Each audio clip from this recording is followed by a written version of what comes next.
Canto, canto, chama o axé, bate o peito, fé em pé, o saber vai ecoar, no Candomcast vai girar. Candomcast, a palavra que liberta. Candomcast, energia que desperta.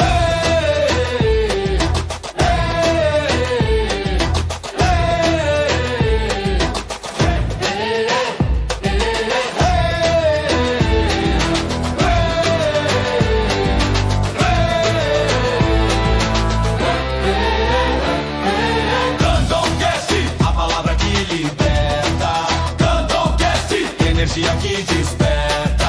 Candomcast, a palavra que liberta. Candomcast, energia que desperta. Olá, boa noite a todos aí, muito obrigado pela companhia. Hoje, dia 25 de agosto, estamos aqui mais uma vez aqui com o InovaCast em Guarulhos. E eu peço a vocês que curtam, comentem, compartilhem e se inscrevam no nosso canal.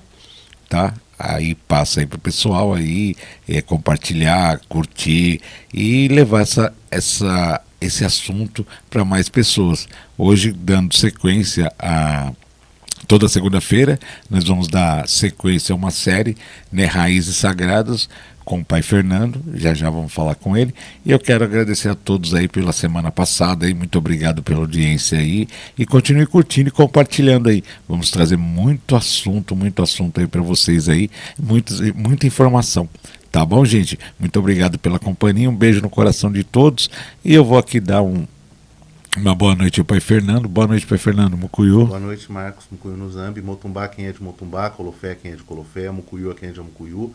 Saravá, quem é de Saravá. Vamos em frente. Ah, perfeito. Eu quero dar uma boa noite à Duda também, a nossa aqui direção geral. Boa noite, Duda. Boa noite, Marcos. Ah, perfeito. Bom, gente, nós vamos continuar aqui com a nossa série aqui. No outro episódio nós falamos da Umbanda, como que se inicia na Umbanda, como que é o comportamento, e hoje nós vamos partir um pouquinho para o lado do Candomblé.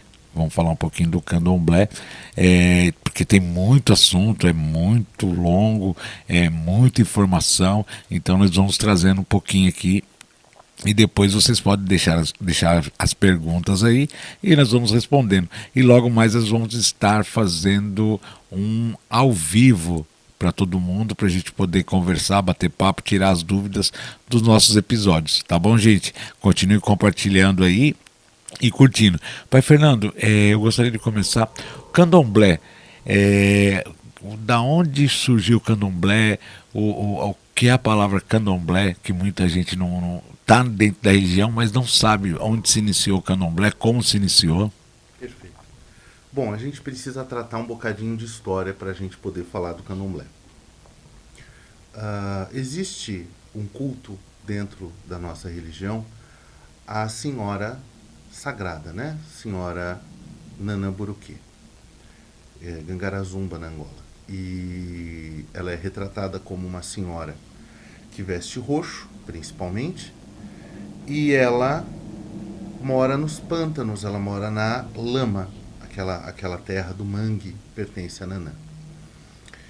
E há uma curiosidade que é o seguinte: há sacrifícios animais dos quais nós podemos falar, e Nanã não aceita sacrifício feito com corte de faca. Há um Itã que fala sobre isso dentro da mitologia, mas eu não vou me ater a isso agora. Eu queria chamar a atenção para o registro arqueológico que isso nos traz. Quer dizer que Nanã é cultuada desde antes da descoberta do ferro pela humanidade. Então esse culto é um culto ancestral. Há uma desinformação no geral sobre as origens do conhecimento humano. Eu não sei se eu cheguei a compartilhar, mas eu sou estudante de filosofia. E há muitos que vão dizer que a Grécia é o berço da filosofia. Com essa palavra, né, philos, amor, sofia, conhecimento, amor pelo conhecimento, filosofia, portanto. de fato nasce na Grécia, né? Aristófanes e outros pré-socráticos. Entretanto, esse conhecimento bebeu do conhecimento ancestral das terras do Kemet. Kemet é o nome egípcio para o continente africano. Veja que a biblioteca de Alexandria ficava em território egípcio. Veja que houve na 14ª ou 13ª dinastia um sujeito chamado Imhotep, que era um grande pensador e que trouxe bases de conhecimento sobre medicina, sobre investigações que depois foram retratadas por Aristóteles. E Aristóteles, como vocês sabem, é o pai das investigações científicas. Algumas das considerações aristotélicas são desdobradas até hoje no método científico de descobertas. Então, tenhamos isso em mente.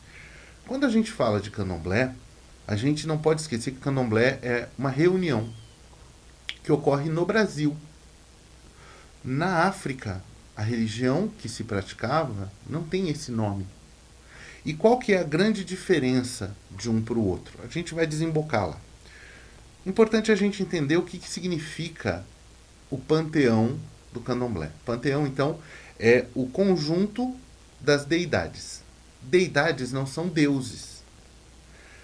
Para nós, que viemos de uma cultura judaico-cristã, é muito, às vezes, agressivo tentar entender a visão que eles têm do sagrado, do divino. Deus não é uma unidade. Você tem, por exemplo, na religião católica, a divisão de 3 pessoas, Pai, Filho e Espírito Santo. Para o povo africano, para alguns desses povos africanos, porque também não existe uma unicidade religiosa na África, a gente não pode esquecer disso quando a gente vier falar sobre escravatura daqui a pouco, que entende que Deus é grande demais para ser visto como uma pessoa una. Então, para algumas pessoas, aquilo que mais toca o coração é a sua relação com uma criança. É um instinto de paternidade e de maternidade por aquela criança.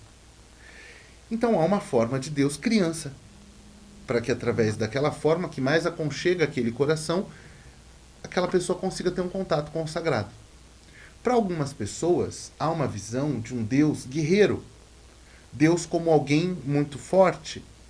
Deus como o primeiro de todos os guerreiros, o mais forte de todos os guerreiros. Então há uma visão guerreira de Deus. Como há uma visão maternal, como há uma visão de uma feminilidade feiticeira, que eram cultuadas antes as Iami Oxorongá, que é um culto só para as mulheres.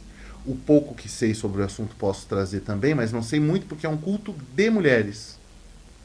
O matriarcado é a base do candomblé. Bom, com esse substrato a gente já pode começar a história de fato. Os 300 primeiros anos de escravidão trouxeram povos, principalmente banto, da região de Congo e Angola. Esses povos cultuavam inquices. Que são inquices? Ou, no coletivo, minquice. São aspectos da deidade na natureza. O vento, a transformação, a tempestade que move tudo, que destrói tudo para que algo novo cresça, é Oiá ou Matamba. Você tem a tecnologia, aquele que luta por nós, eles chamam de o grande leão, Kenkosi.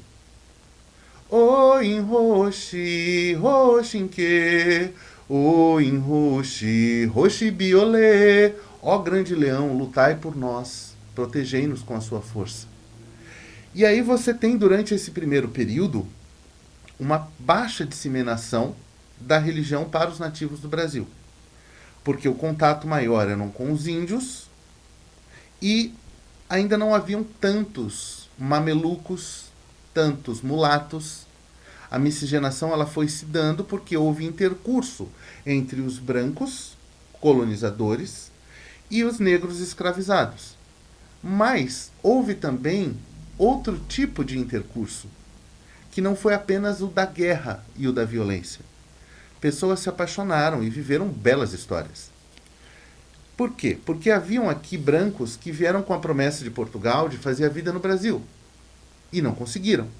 E se revoltaram com o sistema. Se vocês derem uma olhada no quanto foi conturbada a história das capitanias hereditárias, vocês vão ver que o Brasil permaneceu por muito tempo inexplorado por Portugal. Mas nesses hiatos de não exploração, as pessoas que vieram estavam aqui, estavam tocando a vida, estavam se conhecendo e compartilhando. Quando o escravizado chegava no Brasil, a ele era imposta, além, enfim, de todas as desventuras e a carga de trabalho e tudo mais, a cultura. Então ele precisava aprender a falar português e ele precisava cultuar a religião católica. Por que que o nosso português ele é tão específico? Inclusive existem tratados falando sobre isso e uma certa comoção acadêmica que foi meio que encerrada no concílio que houve em Angola para regulamentar a língua nos 3 países, né? São os 3 maiores países que falam a língua portuguesa. Macau, se não me engano, na China também fala. Em que você tem uma nomenclatura diferente para as coisas. Diferente, por exemplo, sei lá, rotatória. Rotatória para a gente é aquele espaço em que você converge pelos lados ali, tem um círculo dentro de uma encruzilhada para você passar os carros. No português de Portugal, ela é chamada de rotunda. Moça. No nosso português é moça. Português de Portugal é o quê? Rapariga. Sim. E, inclusive, no Brasil, a expressão rapariga no norte e nordeste é considerada uma ofensa por uma curiosidade. Por quê? Porque o homem casado que ia na zona do Meretriz foi ver as moças, foi ver as raparigas. Daí que virou rapariga, que hoje é uma expressão pejorativa naquelas regiões. Então, quando esse negro chega ao Brasil e ele toma contato com a cultura do índio, com a cultura do branco, vai havendo ali uma modificação psicológica muito peculiar. Porque na África, os grupos que eram minoritários vinham para o Brasil todos juntos. Ele saía de lá com uma personalidade, ele saía de lá com uma história cultural, ele saía de lá com uma herança cultural e ele era desumanizado no navio negreiro. Ele era desumanizado quando aqui chegava. Então, quando aqueles povos que chegavam aqui com atritos ancestrais iam para as mesmas senzalas, morriam das mesmas doenças, muitas vezes a primeira coisa que se fazia quando chegavam ao Brasil era separar as famílias para que os núcleos familiares desgastados quebrassem o ânimo deles para lutar e, portanto, ficasse mais fácil manipulá-los. O que acontecia? As divindades em África, como eu disse, elas vão receber 3 nomes diferentes para 3 grandes nações. O povo Banto, a nação Banto, vai utilizar a expressão Inquice. O povo Yorubá vai usar a expressão Orixá. E o povo Fon vai usar a expressão Vodun, cujo coletivo é Vodunce.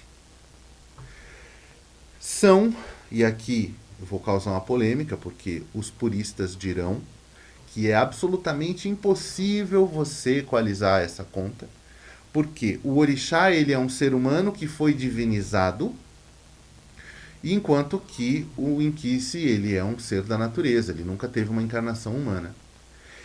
De minha parte, o estudo que fiz me levou a crer que são interpretações diferentes do mesmo cosmo, da mesma visão cosmogônica de Deus.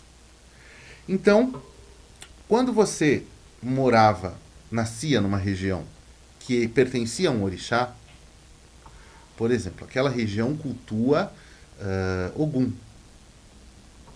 Todas as pessoas daquela região vão fazer parte do culto a Ogum. E é isso. Então, em África, você não tem culto aos orixás como um todo. Você não tem o culto aberto. Hoje em dia você tem, mas não havia. Outra coisa que não se fala muito, muita gente na África é do Islã. Então, vieram negros islâmicos para o Brasil também. Aliás, foram eles que trouxeram o islamismo para o Brasil. Então você tinha gente que cultuava Ogum, gente que cultuava Oxum, gente que cultuava Xangô, gente que cultuava Oxumaré, e cada um cultuava seu orixá. Eles se juntavam nas rodas, que eram chamadas de batuques, para louvar o sagrado deles, na língua deles, com as danças próprias de cada orixá, e dentro dessas rodas, eles disfarçavam uma arte marcial, que é a capoeira, e diziam que isso era uma diversão, era um jeito de eles poderem manter viva a tradição. Então eles não eram de fato muito incomodados por conta disso. O candomblé ele era perseguido. Até 1900 o candomblé era crime no Brasil. E os próximos anos, os anos de ditadura inclusive, foram terríveis, porque até hoje nós somos perseguidos, tá? O sacerdote de candomblé, e enquanto sacerdote de Umbanda, já passei por muita coisa. Passo ainda hoje talvez um pouco menos, porque hoje a gente já tem um pouco mais de traquejo, mas quando você chega num ambiente com um terno e você diz, sou pastor, a sua recepção é uma. Se você chega num ambiente com uma batina, sou padre, sua recepção é outra. Se você chega com as roupas de um sheik árabe, é outra. E se você chega com as suas roupas de sacerdote de candomblé, sua recepção é completamente outra. Por quê? Porque é uma religião de preto. É assim que se pensa no Brasil. Essa é a grande realidade. Sim. E aí, daqui a pouco a gente vai falar sobre o desdobramento que existe do preconceito estrutural, que é uma grande manipulação. É uma grande manipulação. O preconceito ele foi plantado pelas mesmas pessoas que hoje fazem as pessoas acreditarem que existe um preconceito que deve ser retribuído. Como se um apartheid fizesse alguma diferença na vida das pessoas ao invés de conscientizá-las. O que, inclusive, tropeça numa questão básica da nossa visão sobre a vida após a morte. Mas eu chego lá. O candomblé nasce, então, dessas reuniões. Qual que é a grande diferença do que se pratica no Brasil, que é o candomblé, que os iorubás vão chamar de xirê, que é a festa, e nós vamos chamar de jambereçu ou jambereço, a depender da família do Angola que você está falando, que é a reunião de todos eles em terra, todos juntos. Todos os orixás, de Exu a Oxalá. E aí, vocês vão perceber que eu sempre vou falar sobre os orixás com os seus nomes iorubás. Aqui e ali, eu vou falar, por exemplo, de Obaluaê, e eu vou falar, olha, na Angola a gente chama de Cavungo, ou Caviungo, dependendo da família. Mas eu sempre vou usar os nomes que são mais conhecidos. E são mais conhecidos por um motivo. Porque o primeiro terreiro de candomblé que se estabeleceu, ele era iorubá. E ele não era iorubá simplesmente porque tinha só gente iorubá. Mas porque foi uma princesa, foi o Batossi, que foi libertada, compraram a liberdade dela, ela funda o primeiro terreiro de candomblé em Salvador. E não se perguntava antigamente, como hoje você tem uma segregação muito grande, muito triste, por sinal, como angoleiro, então a gente se chama carinhosamente de angoleiro, porque eu não sou angolano, não nasci na Angola, sou angoleiro, pratico candomblé Angola. Uhum. Nós sofremos preconceito dentro do candomblé também. Então a gente sofre. Eu consigo a façanha de unir gregos e baianos para bater em mim. Porque os puristas da Angola vão dizer que eu não faço Angola porque eu falo os nomes em Yorubá e tiro cantigas na minha casa em Yorubá e tiro cantigas na minha casa em português. Uhum. Porque eu sou brasileiro, porque eu aprendi desse jeito, porque eu tenho uma nação que cultua a ancestralidade e não vou renegar minha ancestralidade de Umbanda porque eu estou no candomblé. Eu não sou um bandista, eu já fui. Mas eu não vou fechar a casa para o meu preto velho, eu não vou fechar a casa para um herê, eu não vou fechar a casa para ninguém, para nenhum espírito. Quem sou eu na fila do pão para fechar a casa para um espírito? Agora, eu também tomo pancada dos não puristas, porque eu sou branco. Como se a cor da minha pele determinasse a minha possibilidade ou não de servir ao sagrado. Eu falei isso para uma mãe de santo dentro de uma reunião numa federação. Ela falou, você não pode ser pai de santo, você é branco. Eu falei, senhora, a senhora escolheu sua vida no sagrado? Escolhi. Foi graças a Deus, que Deus abençoe. Eu não tive essa oportunidade. Foi Ogum que me trouxe para a religião. Eu não escolhi estar aqui. Eu apenas sigo e sirvo ao meu Senhor. O ferreiro disse vá e eu fui. E enquanto o ferreiro, que tem todo o poder do mundo para apagar minha vela, não o fizer, eu não pararei de fazer. Porque foi dele que eu recebi a ordem de fazer, é ele que me dá a ordem de parar, não é a senhora. Com todo o respeito. Tomo pancada dos caras que falam que Candomblé Angola não é Candomblé de verdade. Porque o Candomblé Angola, ele tem uma riqueza, uma beleza que são próprias dele. O primeiro sacerdote de Angola que começou a paramentar orixá, porque na Angola não se paramenta orixá. Paramenta são aquelas vestes que remetem à realeza dos orixás. Então são adereços chamados de ojá, que cobrem a cabeça. Você tem os adês que cobrem os olhos. E isso é muito bonito. E isso não havia na Angola. Na Angola se usa outro tipo de paramenta, que é uma máscara de madeira representando o Inquice. Joãozinho da Gomeia, no Rio de Janeiro, foi quem começou. Tá? Minha raiz não vem diretamente de Joãozinho da Gomeia, mas tem essa... em algum momento teve lá uma história entre minha avó de santo e na minha casa a gente paramenta os orixás. E é assim que eu aprendi, e é assim que eu vou fazer. Então, o problema do candomblé, a complexidade do candomblé, é que ela não pode, ao contrário de outras religiões, especialmente as religiões seculares, ser tratada de uma maneira fechada. O candomblé ainda está acontecendo, o candomblé ainda está se desenvolvendo, o candomblé ainda está resistindo e está aparecendo novas formas de culto.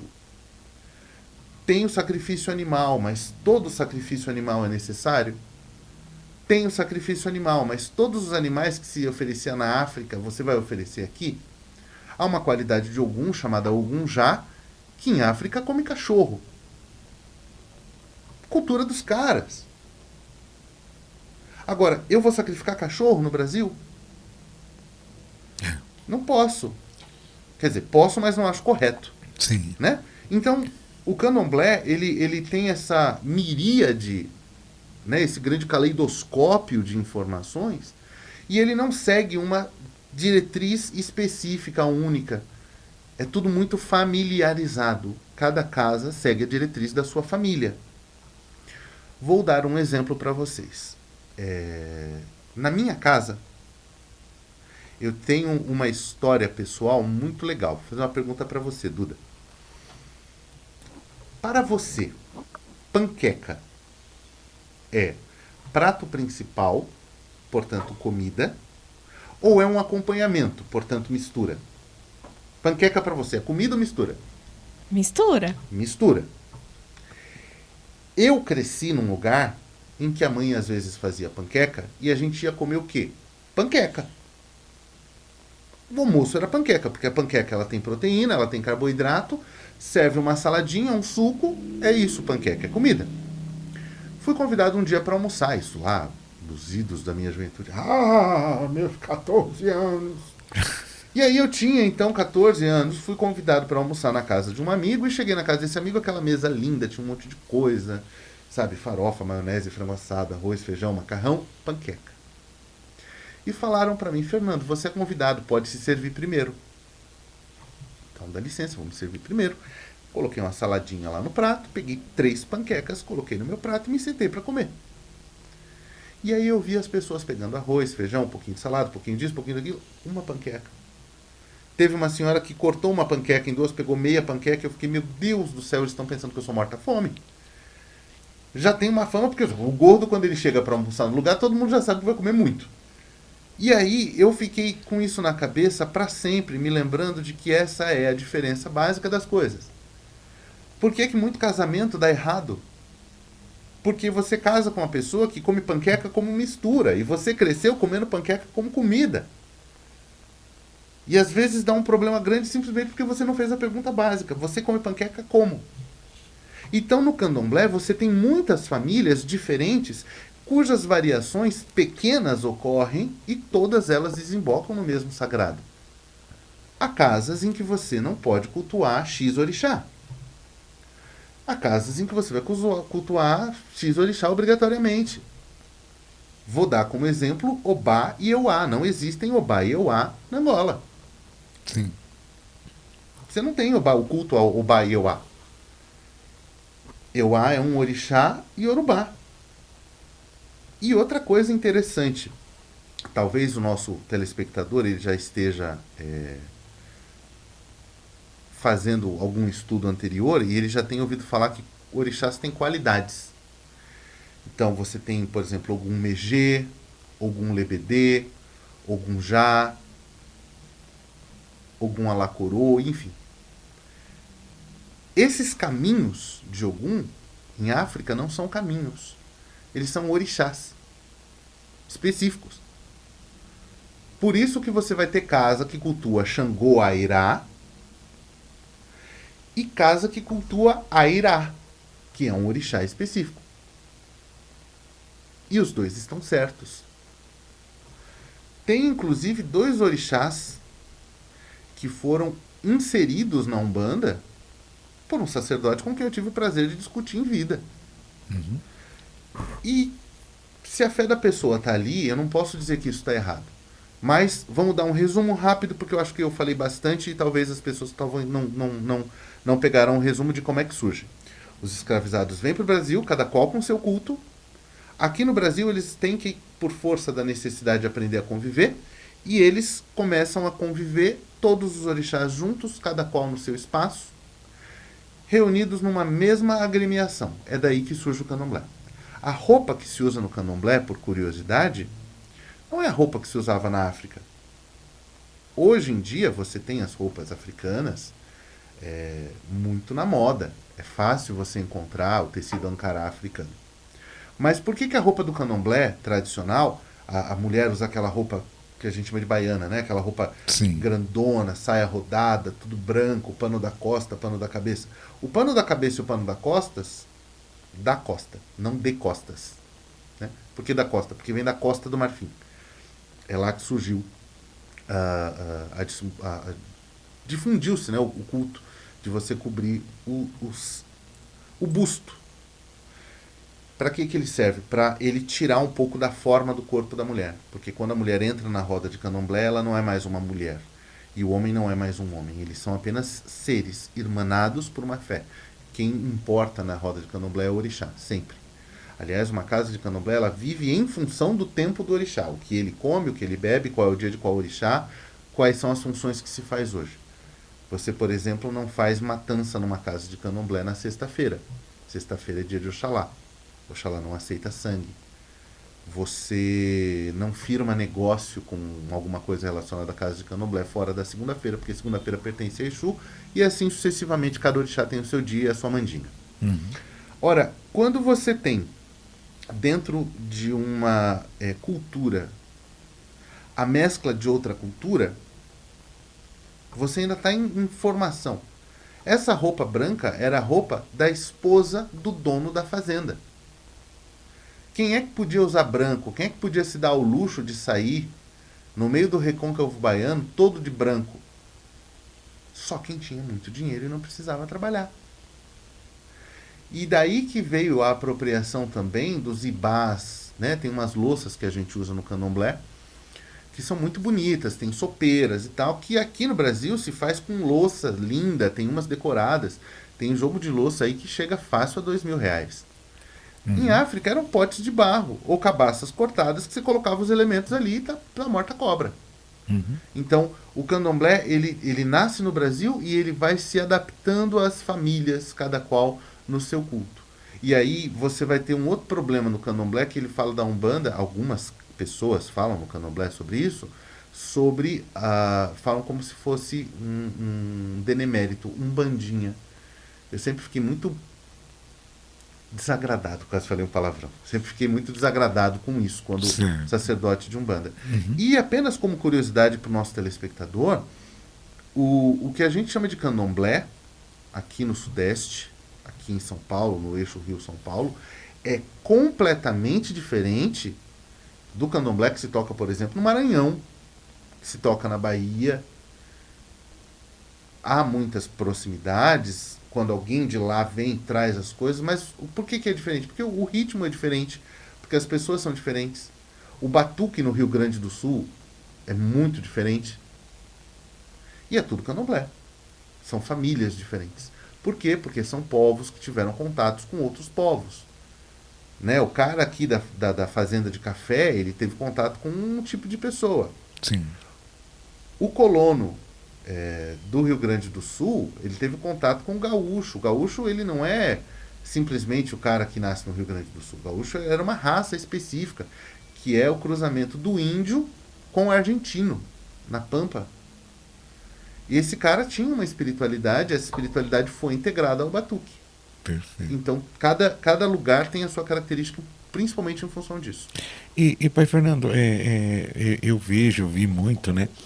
Porque esse conflito aqui dentro, eu vou falar aqui não vou falar no Brasil, eu falo dentro de São Paulo, né? Que eu não viajo o Brasil todo, mas o conflito, você é de Angola, o outro é de Quito, e aí fica aquela confusão, porque na Angola você é iniciado em Angola, no Quito não serve, e você é do Quito na Angola. E por que é isso daí? Bom, eu queria fazer um comentário, quero deixar claro que eu não estou sendo patrocinado, mas aceito se você quiser entrar em contato e nos patrocinar, que são 3 livros que eu sempre trago comigo, que eles vão dar um panorama bem interessante. O primeiro é Mitologia dos Orixás, ele é da Companhia das Letras, escrito pelo professor Reginaldo Prandi. Ele conseguiu a façanha de reunir, se não todas, a grande maioria dos itãs dos cadernos dos iniciados de candomblé do Brasil. Dos antigos, né? Então, aqui é um achado. Aí um outro, que é Ouro, que é do Odek Leuri e da Vera de Oxoguian, com a organização do Marcelo Barros. O nome é O Candomblé Bem Explicado, Nações Banto, Yorubá e Fon. É da editora Palas Atena. Então aqui você tem perguntas e respostas simples e diretas para quase todas as questões que se faz sobre o candomblé. Por exemplo, por que se usa branco, por que usa a pena de Ecodidé, essa peninha da capa que é pena de Ecodidé, um papagaio de Oxalá, quando a gente chega a Oxalá a gente fala sobre ele. E as Cantigas de Angola, Mário César Barcelos, que é o Jambereçu, também é incrível, fala um pouco sobre a história da nação Angola em específico, eu adoro esse livro também. E aí o que acontece? A gente não pode esquecer, Marcos, que o candomblé, assim como todas as religiões, é uma agremiação de pessoas. E as pessoas têm ego. Então, para muitas pessoas, não é suficiente ter aquilo que lhe basta. Para essas pessoas é necessário você colocar o outro para baixo. Então esse é o primeiro ponto. Agora a gente vai ter que tocar numa ferida, vamos ter que arrancar um band-aid aqui. E tudo bem se vocês quiserem me dar pancada, podem mandar perguntas, podem discordar de mim, deixa aí seu comentário, seu like, seu dislike, vamos conversar. Lembra que eu falei que esses povos que vieram escravizados para cá, eles eram inimigos na África? Esse ranço, ele perdurou.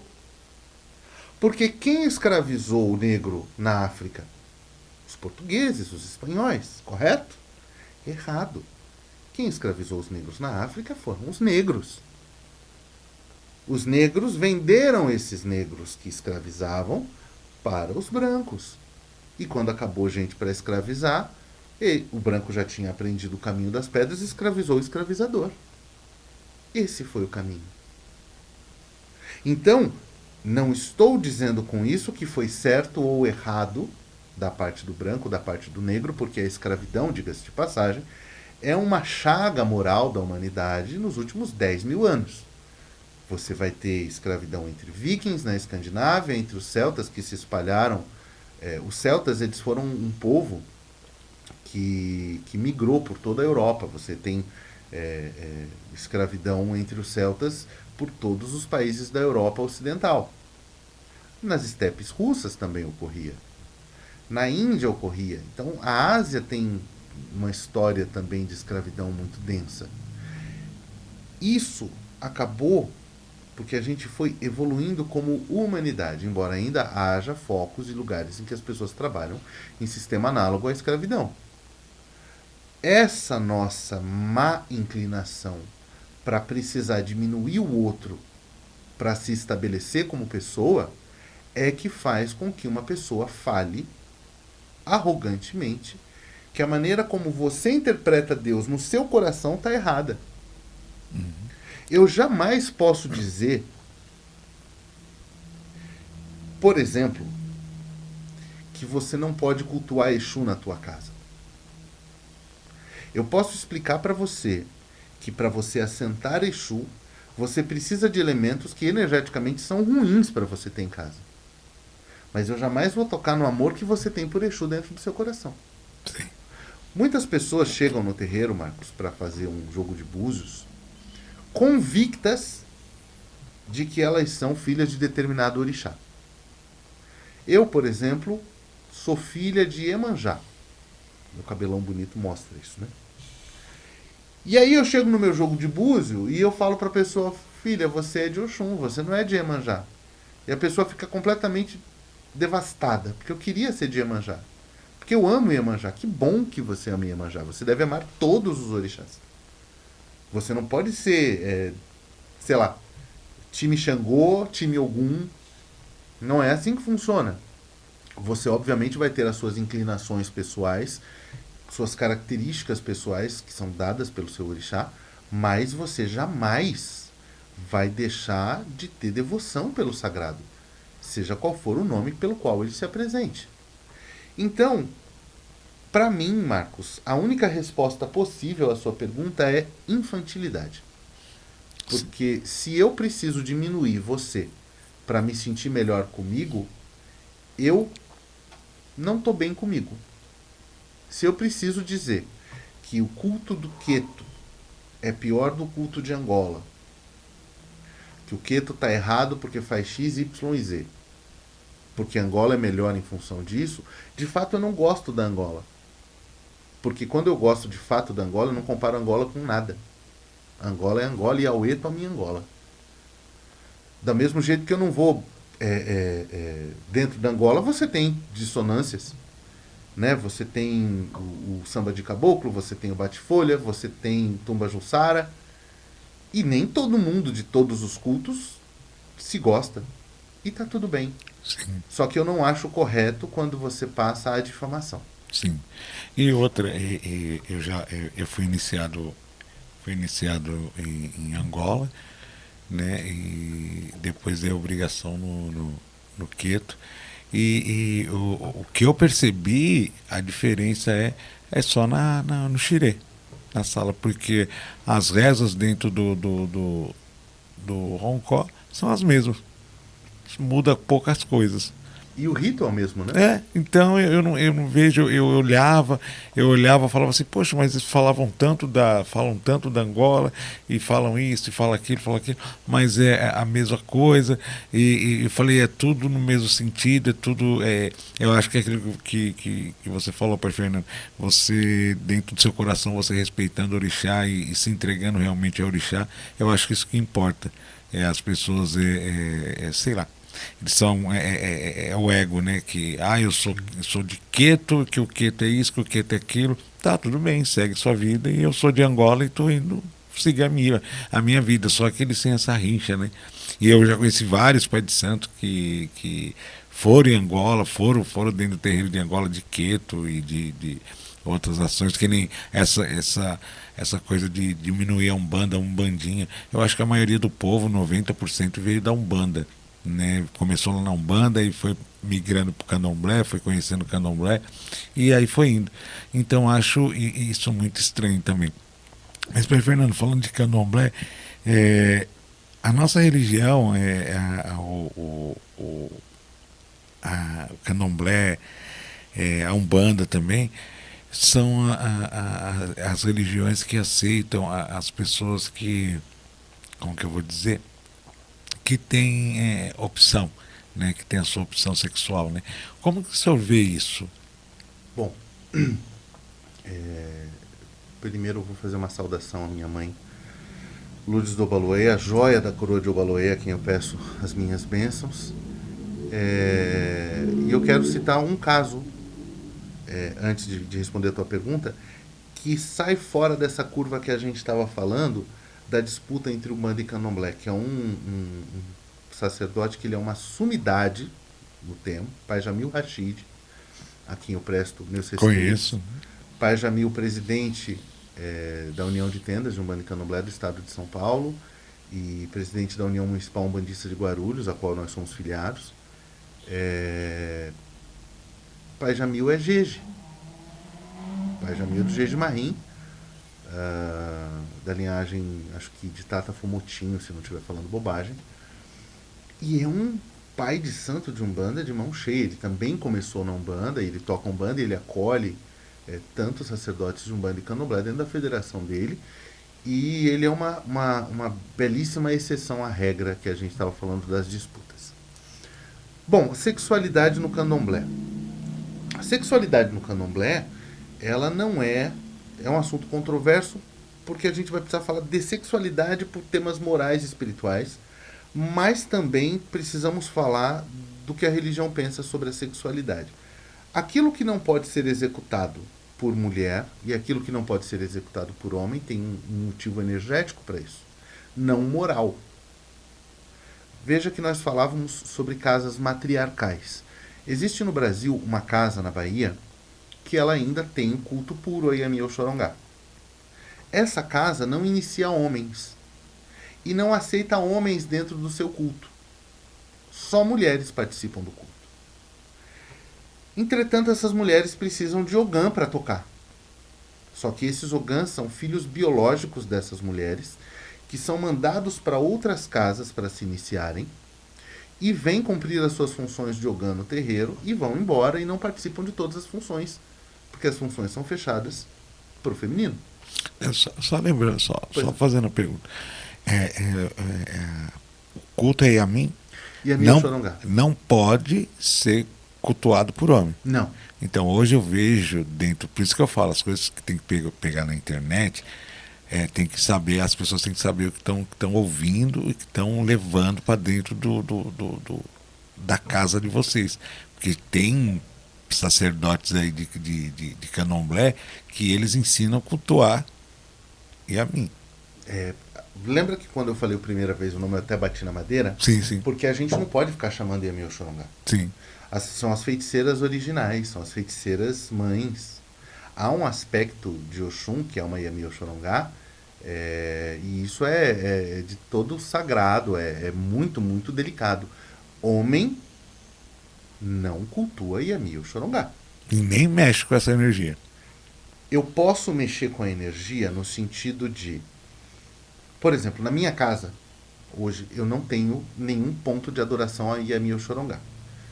Que não posso entrar no cerne da questão, mas vai ser um ponto específico de algumas iabás.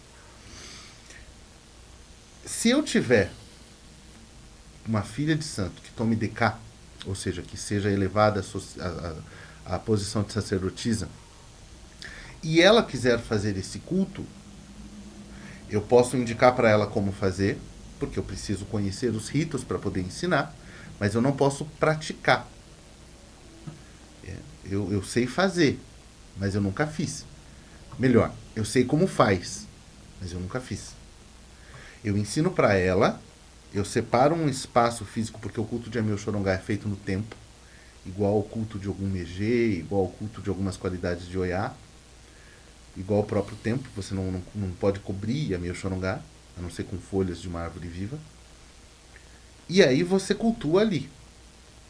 E onde é feito esse culto, de preferência, o homem não pisa. Ele é cercado e o homem não pisa. Do mesmo jeito que você tem, por exemplo, uma casa de Oxalá né? Quando você tem ali o culto ao Oxalá, casa de Lemba, Oxalá, uma mulher de corpo aberto não pode entrar, ou seja, uma mulher que esteja sangrando, uma mulher menstruada não pode entrar. Dentro do culto a Lemba, ela é considerada, naquele momento, impura, que é o contrário para uma casa de Iemanjá.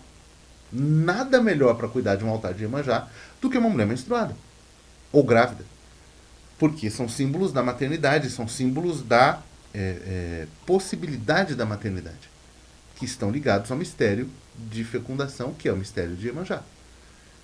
Iemanjá significa a mãe de todos, né? Doiá Iemanjá, mãe de todos.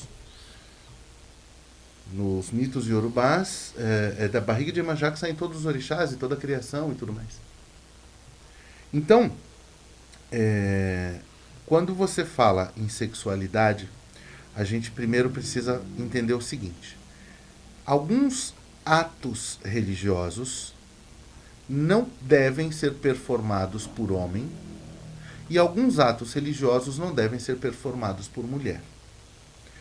Por exemplo, atabaque. Atabaque no candomblé não pode ser tocado por mulher.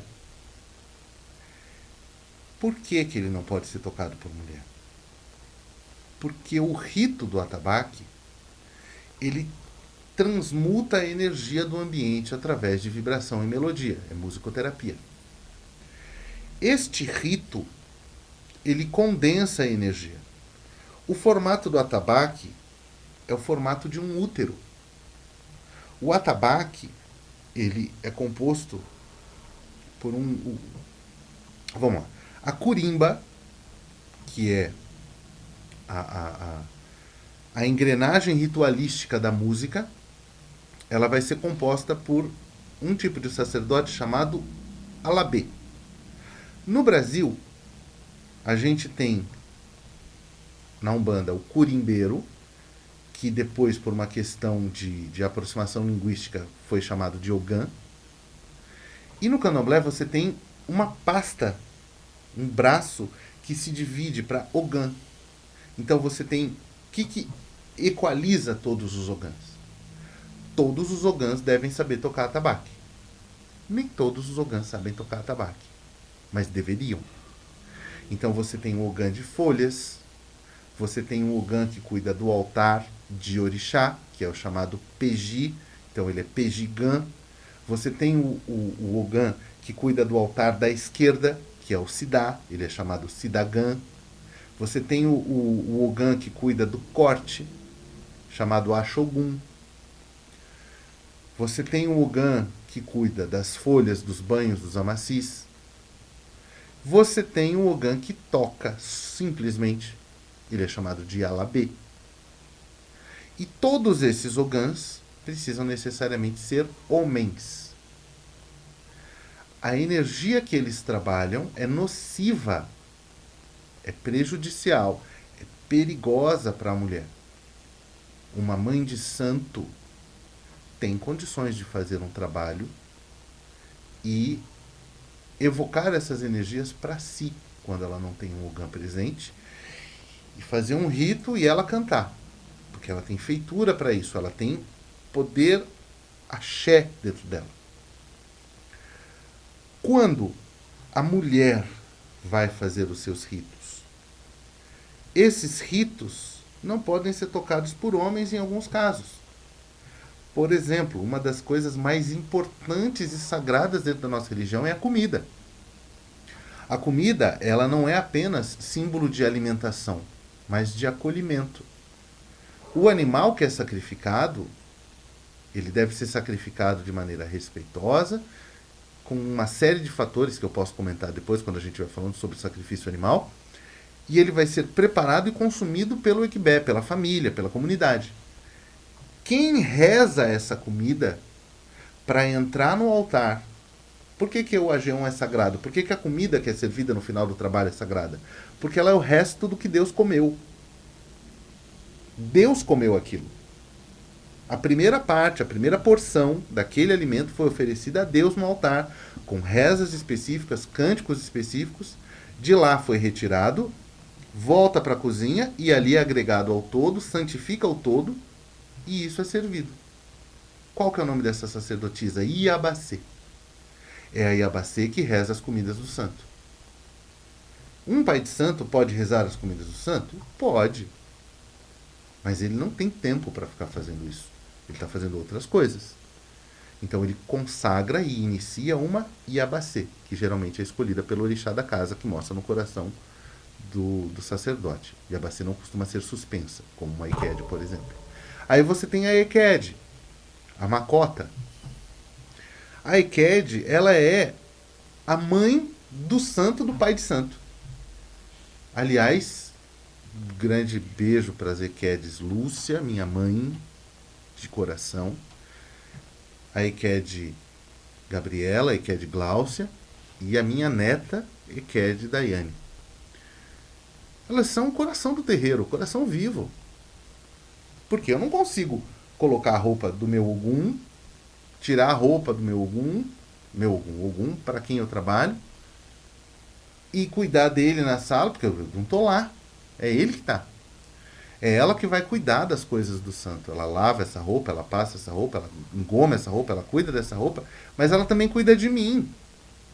Porque a Macota tem que se assegurar de que eu esteja bem para poder receber o sagrado. E isso é uma coisa que só uma mãe sabe fazer. Só uma mãe sabe fazer. Como eu disse, eu sou pai de 6 filhos. Dos meus 6 filhos, só lembrando, eu tenho 1 do primeiro casamento, 2 do segundo, o caçula do quarto e 2 do casamento dos outros. O que mais me gera atenção direta hoje é o meu filho caçula do meu quarto casamento. Porque a mãe dele veio a falecer de câncer 3 anos atrás. E ele tem em mim uma figura de muita proteção, de muito carinho, e eu tento fazer o meu melhor por ele. Estávamos fazendo, curiosidade para vocês, ontem eu estava fazendo um trabalho de efeito físico no terreiro. O que é um trabalho de efeito físico? Eu estava fazendo um cimentado numa área externa que tem lá, eu estava lá fazendo cimento com o filho de santo. E aí, entre arrumações e bagunças, porque assim, as pessoas acham que o trabalho no candomblé é essa roupa bonita, né? É o dia de festa. E não é isso. Daqui é o verniz, é a superfície brilhante. O candomblé de verdade você faz depois da festa, você faz fora do salão. Meu filho viu um troço, acho que no Facebook, que era um salgadinho, sei lá se a gente pode chamar assim, que é basicamente o quê? Um desocupado pegou um tomate cereja, cortou em 4, enfiou um ovo de codorna, espetou isso dentro de um palito de churrasco, que ele ficou parecendo uma flor. E minha mãe fez isso com ovo de codorna e com queijinho. E minha mãe estava super ocupada, minha mãe de sangue, que hoje cuida do meu filho comigo. Né? Não estou casado ainda, Thalita é minha noiva. Então moramos hoje na casa, eu, minha mãe e o Lucas. E minha mãe assumiu essa postura materna.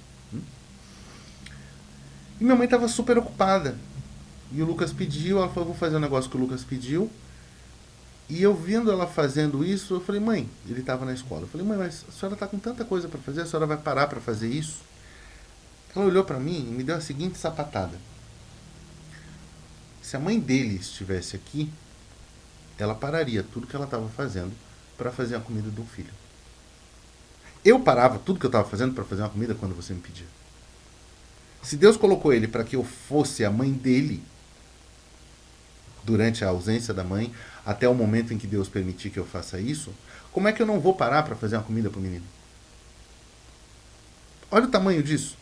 Você acha que um homem, em algum momento, por mais amoroso que seja, vai ter a sensibilidade de pensar assim? Nunca. Isso é algo que só uma mulher tem. Então, como é que eu vou desperdiçar o cargo de Macota, um cargo importante que precisa dessa sensibilidade, com um homem?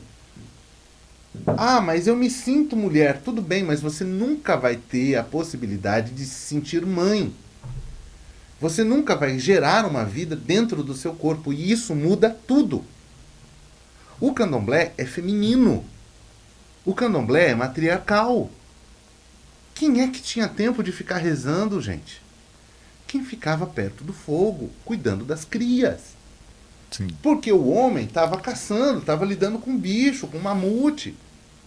O tipo de oração do homem era diferente, era para não morrer, era para trazer carne o suficiente para a família. O culto de candomblé, o xirê, ele é todo feminino. A arrumação do salão, a decoração dos fitilhos, que aquilo ali serve para dispersar energia, mas para mostrar movimento de Yansan. A maneira como a sala é disposta, com as cadeiras das autoridades, isso tudo remete a uma mulher que arruma sua casa para receber visita. No caso, a visita dos deuses. Sim. Então, dentro do candomblé, você não tem uma limitação de sexualidade porque, eu não gosto porque o João nasceu Rosana. O João pode ser João. E tudo bem, ele passou por mastectomia, João toma hormônios, João parece um homem, João colocou um pênis artificial, mas João nasceu com um tipo de sensibilidade que jamais ele vai conseguir emular um homem. Jamais. Porque a dureza de coração que um homem tem, muito em função da sua criação, a falta de sensibilidade pela quantidade menor de neurônios que a gente tem, a tendência a falar menos que nós todos temos como homens, ele não consegue suplantar. Então eu não posso simplesmente transvesti-lo e colocá-lo numa posição feminina. O homem, quando entra na religião, entra usando um uniforme específico. A mulher entra usando os uniformes específicos dela. O homem trans e a mulher trans, que já tenham feito transição, e aqui um ponto polêmico. Tem muita gente que é homossexual e que usa o sagrado para ter espaço para se travestir. Não usa roupa de mulher no dia a dia, não se identifica como mulher no dia a dia, usa barba, mas coloca uma pombagira em terra parecendo a princesa da Disney. E pombagira não é isso. Me batam. Hashtag pronto falei. Tá errado. Porque esse mesmo médium não vai fazer escarificação para mostrar os ossos do corpo para incorporar eixo caveira. Então não venha me dizer que é porque há a necessidade pela pombagira. Agora, se esse homem trans, se essa mulher trans já fez a transição, mudou documento, mudou o corpo e tudo mais, eu não posso impedi-lo ou impedi-la de usar as roupas que ele já usa, que ela já usa. Uma mulher trans vai usar pano da costa, vai usar suas roupas. Por quê? Porque quando ela entrou no terreiro, que ela foi fazer o jogo de búzios, eu já sabia que ela era uma mulher trans. Então, naquele momento, eu tenho que deixar claro para ela o que ela pode e o que ela não pode fazer dentro do terreiro. Uma mulher trans jamais, em tempo algum, será uma Iabacê. Jamais, em tempo algum, será uma Eked. Mas ela pode ser uma mãe de santo. Porque o ofício de sacerdote e sacerdotisa não tem nada a ver com a sexualidade. É um ofício que transcende isso. Um homem trans jamais será um Ogã. Jamais será um Ogã. Mas ele pode ser um pai de santo. O pai João, que nasceu Rosana, pode ser um pai de santo e dos bons. Vírgula necessária. A sexualidade, nós vamos falar da questão moral, se você me permitir, Sim. ela não tem a ver com as suas diretrizes para o sagrado. Você não será reconhecido ou não reconhecido pelas suas opções pessoais. Eu não sou menos sacerdote porque eu sou motociclista, porque eu sou tatuado. Tenho tatuagens que falam da minha história. Tenho tatuagens que são cicatrizes pessoais que eu achei que precisava para completar a minha história. Quando eu estou no sagrado, ninguém me pergunta qual é o meu motoclube, ninguém me pergunta qual é a minha banda preferida, se eu torço para algum time de futebol.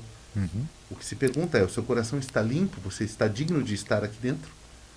Então venha e trabalhe para o sagrado. detalhe que eu acho importante de refrisar também. O candomblé, ele é inclusivo. Nossa religião é uma das poucas em que a sexualidade não interfere na vida cotidiana. Homossexuais, heterossexuais, como eu disse, passou da porta do terreiro para dentro, são filhos e filhas de santo. E é isso. O que tem de problema moral é um problema que, eu vou tocar já já, ele pega para heterossexuais e homossexuais, que é um problema de seres humanos e não de sexualidades. Agora, vou bater nessa tecla de novo. Se o sujeito quer se travestir dentro do terreiro, está errado. Está errado. Colocar peruca. Tem um nome bonito, a Thalita fala pra mim, não sei o que lá, de lace. Mas enfim, colocar peruca, unha postiça, o que quer que seja, para caracterizar uma pombagira que força uma barra e quer ser mais feminina do que uma mulher, isso está errado. Aí você está usando o sagrado para se autoafirmar.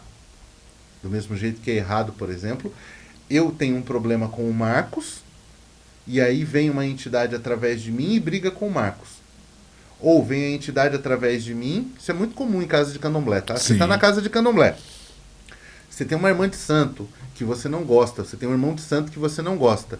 Orixá vem perto de você, o orixá dele vem perto de você e vira a cara e não te cumprimenta, é marmota. Sim, sim. Porque o problema dele é com você, não com o seu problema é com a pessoa, não é com o orixá. Sim. Então, acontece. É errado, mas acontece.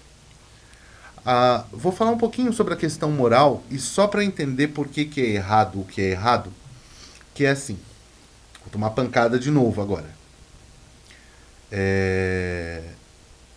Conheci pessoas no meu trabalho, já são 10 anos fazendo jogo de búzio e mais de 15 fazendo acolhimento das pessoas. As pessoas me procuram para pedir conselhos, enfim, acompanhar algumas coisas, né? A gente tem um ponto de vista talvez um pouco mais dilatado de um assunto ou outro, então a gente costuma conversar e acolher. Sim. E aí eu já vi de tudo. Eu já vi caso do cara que queria se separar porque ele estava apaixonado pelo cunhado dele. Eu já vi caso da mulher querer se separar para ficar com o pai do marido. Eu já vi caso de o cara ter muitas e muitas pessoas junto. Tipo, eu tenho a minha mulher e nós vamos para casa de swing, e aí ela transa com pessoas desconhecidas na minha frente porque isso me excita, isso excita ela. Ou o contrário, ela gosta de me ver com outras pessoas. Ou eu vou levar a minha mulher para um motel com uma prostituta porque eu quero ver a minha mulher se envolvendo com outra mulher na minha frente porque isso me excita. Dadas as limitações da nossa psique humana, eu entendo que cada um se excita com o que gosta e está tudo certo em relação a isso. Mas quando você leva isso para o lado prático das coisas, você tem um problema.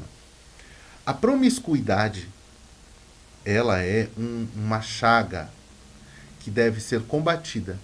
E aqui eu não estou falando de moralismo. Seu corpo, suas regras. Seu karma, seus eguns, seus obsessores, suas doenças. É isso. Você está caçando para você dissabores e problemas que você não precisaria. Porque você tem um registro energético em você de todas as pessoas com quem você se deitou. Sim. E essa pessoa tem um registro energético nela de todas as pessoas com quem ela se deitou. E a depender da situação energética, você vai carregar essa vibração dela por muito tempo. Sim. E os espíritos que se alimentam de tudo aquilo que a gente se alimenta, em alguns casos também gostam de sexo.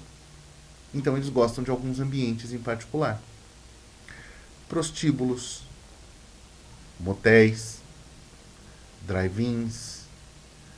E onde é que é feito o processo? Se você tem um casal que ama um ao outro, que respeita um ao outro, que está fazendo com amor o ato sexual entre os dois, é feita uma proteção no ambiente para que ninguém entre naquele ambiente sagrado. Quando a mulher engravida, ela não engravida no momento mesmo da ejaculação. É dado alguns minutos para que o casal se recomponha e ali é feita a entrada da equipe espiritual no quarto, faz a ligação daquele espírito àquele óvulo e sai. Não fica ali um bando de voyeur olhando. Agora, quando um dos dois não ama, quando um dos dois está ali só por estar, pelo desejo, ou porque está drogado, ou porque está embriagado, ou porque está intoxicado simplesmente de tesão, não tem amor, mesmo que eles estejam num ambiente limpo, como uma casa, por exemplo, a entrada de espíritos que se alimentam das energias sexuais não é impedida. E você pode ter, como um fumante que fuma e tem um cara fumando junto com ele, como um cara que bebe e tem um cara bebendo junto com ele, porque ele está tirando as sensações daquele corpo físico que ele não tem mais, um espírito se alimentando das suas sensações sexuais. E isso é muito grave, porque isso deixa sujeira no seu corpo espiritual, no seu corpo astral. A gente pode falar sobre os corpos um dia, nós temos 7. Essa sujeira, ela vai emplastrar o teu campo mental e o teu campo áurico e vai dificultar a entrada de energia positiva. Vai dificultar a aproximação de um espírito para o trabalho espiritual. Vai atrapalhar o orixá de vir fazer um trabalho. Você fica sujo. E tem muita gente que acha que o sucesso da vida é, com todo respeito, perdão da má palavra, transar com 50 pessoas por mês, pelo menos. Ele mede a sua própria frustração através da quantidade de vezes que ele deixa restos de si mesmo sob várias pessoas, em vários lugares. Uhum. E isso faz ele se sentir melhor ou menos miserável. Mas isso é tudo que a pessoa é. Ela é miserável. Sim. Ela está carente. Aquela mulher, aquele homem que estão sendo promíscuos, na verdade o que eles estão querendo inconscientemente é que alguém olhe para eles com um verdadeiro carinho e desejo, mesmo sem sexo. E que o sexo seja apenas uma consequência, uma manifestação de amor e necessidade. Mas necessidade emocional, não apenas fisiológica. Sim. Então a conta não fecha quando você não tem uma postura moral adequada. Porque você não pode escolher só as partes boas do candomblé ou de qualquer religião. Você deve escolher sabendo que você tem preceitos, sabendo que você tem necessidades que precisam ser cumpridas e que um dia eles serão cobradas. E em função disso, bato de novo na tecla. Disse-nos o espírito Nanda Kumara num livro chamado Cartas do Roncó, que eu posso apresentar para vocês um dia, é uma obra dele pela minha psicografia. Não adianta ser um anjo no terreiro e a terceira invenção do capiroto quando chega em casa. A sua postura moral pode fazer você estar se deitando de maneira suja com teu marido, com a tua esposa. Porque se você transa com uma pessoa e você pensa em outra, porque tem muita gente que faz isso também, sim, você abriu espaço para um monte de coisa ruim chegar perto de você. E, inclusive, há magias sexuais de dominação, entendeu? Tem que tomar muito cuidado com quem você faz sexo, com receber fluido das pessoas, com doar fluido para as pessoas. Isso é muito delicado. Sim. E é por isso, porque essas energias são malsãs, que nós temos que ter cuidado com a nossa postura pessoal e sexual, dentro e fora da nossa casa de santo. O que numa casa de santo deveria ser um padrão? Não é para todas, mas ajudaria muito a resolver muitos problemas. Filhos de santo não devem se relacionar entre si. Por quê? Se eles estão se vendo com desejo, eles já não estão se vendo como irmãos. Se eles não estão se vendo como irmãos, está errado o processo. Por isso que chama seu irmão de santo, não chama seu possível ficante de santo. Sim. Aí você tem uma pessoa que chega no terreiro, casal namorando. Se os dois vão entrar e os dois brigam, esses dois, na minha casa, não trazem o seu marido, a sua esposa, novos para o terreiro.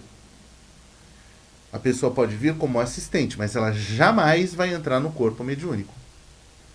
E se uma pessoa se separa, aconteceu no terreiro já várias vezes, a pessoa se separou, e aí lá a menina ficou de graça com o menino. E eles vieram falar comigo, porque eu sou muito chato, eu desço com as pessoas sobre elas com a ira de Khan, Gengis Khan, que dizimou a Europa inteira, eu desço assim. Porque assim, eu não tenho o menor constrangimento de falar, a partir de agora você não está mais na minha casa, a porta da rua, a serventia da casa. A menor. Assim, eu tenho esse problema de ser muito direto nas coisas. Eu acho que a gente não tem que ficar enrolando. O certo, o errado é errado, o certo não se negocia, é simples assim. Não precisaria existir cadeia se as pessoas não fizessem o que é errado. E a cadeia funcionaria se ela tivesse uma proposta adequada. Se ela fosse para educar as pessoas. Pô, o cara roubou por quê? O cara roubou porque o cara estava com fome. O cara roubou porque ele queria um tênis, ele não tem condição de comprar um tênis porque ele não consegue ganhar o que ele precisa para comprar um tênis. Então ele vai roubar porque ele consegue. Pô, pega esse cara. Pena mínima de 4 anos. Por que 4 anos? Porque em 4 anos ele faz uma faculdade. E aí ele vai estudar, ele vai sair de lá sabendo uma profissão, ele sai de lá, ele se cuida, ele compra o tênis dele. É claro, isso é uma utopia. Quem falou isso não fui eu, foi Platão. Mas poderia funcionar. Agora, dentro de um contexto de realidade comum, a gente tem que fazer o quê? A gente tem que prevenir o dano. Sim. Se você pega uma pessoa que não tem condição de lidar com mulheres, eu tenho muita mulher na minha casa, eu diria que uns 85% do público é feminino. Talvez porque eu consiga criar esse ambiente de segurança e de respeito para as mulheres. Então o cara chegou, separou de uma menina, aí ele fica com a irmã de santo, aí não deu certo, fica com a outra, fica com a outra, fica com a outra, fica com a outra. Aquele terreiro, ele já não tem vibração. Porque ninguém é tão evoluído assim que vai ver o ex com a outra e não vai sentir nada. Mesmo que quem tenha terminado tenha sido a pessoa que terminou, ela vai falar assim, mas o que tem ele que não tem? Pronto, ali você já tem um problema. Então você corta o problema usando de diretrizes específicas. O que é conversado não é caro. Se eu fico com uma mulher, eu falo para ela algumas coisas de saída. Por exemplo, eu sou macumbeiro. Eu sou pai de santo de candomblé, eu tenho que fazer preceito. Então vai ter dia que eu vou querer namorar e não posso, porque amanhã eu tenho que colocar a mão na cabeça de alguém e eu tenho que estar limpo para isso.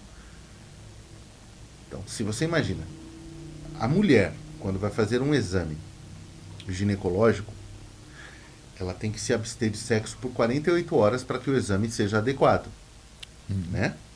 O homem, quando ele vai fazer um exame de espermograma, ele também precisa se abster de sexo por um tempo, quando ele vai fazer alguma coisa relacionada aos dutos do epidídimo e tal. Para o sagrado não é diferente. Você tem que estar limpo com a sua energia pura para você poder mexer na cabeça de alguém, para você poder estar com alguém. Agora, já que a gente está falando de sexo, a gente tem que falar de casamento. Pai Fernando, infelizmente estamos chegando ao final do programa. Vamos deixar esse assunto para o próximo episódio, né? Já deu passou um pouquinho do nosso tempo aqui. Vamos deixar esse assunto para o próximo episódio. Eu agradeço a todos aí, eu agradeço o Pai Fernando. É muito assunto, coisas que... E eu vou deixar esse assunto para o próximo episódio, por quê? Porque eu quero que as pessoas que estão acompanhando que se preparem para o próximo episódio, na próxima segunda-feira, que estaremos aqui de volta novamente. Eu quero agradecer a Maria Eduarda, quero agradecer de coração o Pai Fernando, que sempre está aqui, sempre vai estar aqui com a gente. E eu peço a vocês aí que curtam, comente, compartilhe, deixe as perguntas de vocês aí, que o Pai Fernando vai responder, ele vai olhar lá pessoalmente, ele vai responder. Siga-nos no nosso Instagram e no nosso TikTok também, que está todo o conteúdo lá também. Eu quero agradecer a todos aí. Pai Fernando, boa noite, muito obrigado, e eu agradeço de coração a sua presença, é muito importante essas informações. Muito obrigado pela oportunidade, e não hesitem em fazer perguntas e deixar seus comentários. A gente vai tratar todos com o máximo carinho e respeito, e o nosso objetivo é crescer, né? Crescer junto, sair daqui desse planeta um pouco melhor do que a gente chegou. Motumbá quem é de Motumbá, Colofé quem é de Colofé, Mucuyu quem é de Mucuyu, Saravá quem é de Saravá. Até a próxima oportunidade. Obrigado a todos aí, obrigado Maria Eduarda pela companhia, e voltaremos na próxima segunda-feira com o Pai Fernando. Boa noite a todos aí, muito obrigado, um beijo no coração de todos e que Deus abençoe. Canto, canto, chama o axé, bate o peito, fé em pé, o saber vai ecoar, no Candomcast vai girar. Candomcast, a palavra que liberta, Candomcast, energia que desperta.